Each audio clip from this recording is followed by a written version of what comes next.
Masih bersama dengan Mr. Guppy si guru pintar. Hari ini kita masih mau belajar. Belajar itu tidak boleh berhenti anak-anak Indonesia. Kita harus belajar terus, belajar terus, belajar terus, belajar terus, belajar terus, belajar terus. Sampai pusing Mr. Guppy kalau belajar terus. Ya nggak apa-apa, pokoknya harus senang belajar supaya pintar. Nah, hari ini kita masih mau belajar tentang bagaimana kita berterima kasih sama Tuhan karena sudah menciptakan tubuh. Nah, kalau sebelumnya Mr. Guppy punya puzzle wajah, sekarang Mr. Guppy punya puzzle tubuh. Karena hari ini Mr. Guppy mau ngajarin kalian bahwa Tuhan menciptakan setiap anggota tubuh itu punya tujuan. Misalnya nih, kalau tangan itu buat memegang atau buat makan pakai sendok ya. Kalau mulut itu buat mendengar. Salah ya, bukan mendengar. Mulut itu buat makan, buat bicara. Kalau hidung itu buat berjalan. Salah. Bukan, hidung itu buat mencium.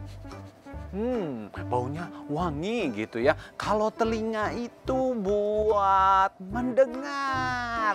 Wah, hebat, pasti kalian juga sudah tahu ya. Jadi Tuhan sudah menciptakan anggota tubuh kita untuk masing-masing punya kegunaannya. Nah, hari ini Mr. Guppy juga punya puzzle anggota tubuh. Mr. Guppy mau, loh ini kepalanya mana ini?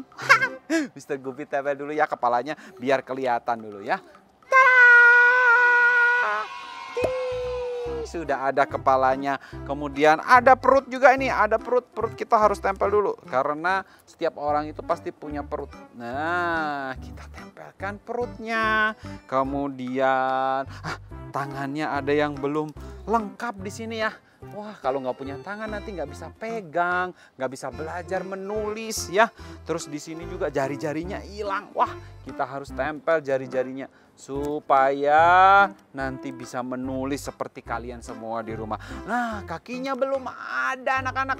Nah, kakinya kita tempel juga supaya bisa jalan nih anak kecilnya ya. Kemudian kita juga taruh jari-jari kaki di sini. Nah, sudah berhasil Mr. Guppy membuat puzzle anggota tubuh. Jadi ingat ya, masing-masing anggota tubuh itu punya kegunaannya. Ya, nah, Mr. Guppy mau kasih contoh. Kalau misalnya kita anggota tubuh kita tuh salah kegunaannya. Misalnya kan ini tangan buat makan ya, tapi misalnya kita bilang aku nggak mau makan pakai tangan, aku langsung mau pakai mulut aja nih. Kayak gini nih misalnya ya, bisa nggak ya kira-kira? Nanti kalian bisa lakukan ini di rumah, dicoba ya sama ayah bunda. Coba ini Mr. Guppy punya kue, terus Mr. Guppy mau makan tapi nggak pakai tangan, tapi pakai mulut aja kayak gini ya.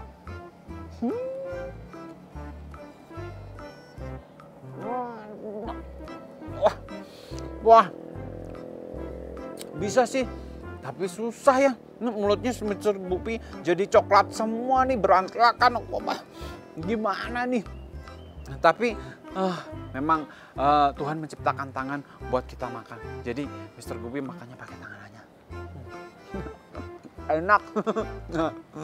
Nah, kalian bisa coba ya tantangannya ya di rumah ya sama ayah bunda sama papa mama. Oke, sekarang Mr. Guppy mau makan. Lanjut makan. Dan Mr. Guppy berterima kasih sama Tuhan karena Mr. Guppy punya tangan buat makan. Bye-bye.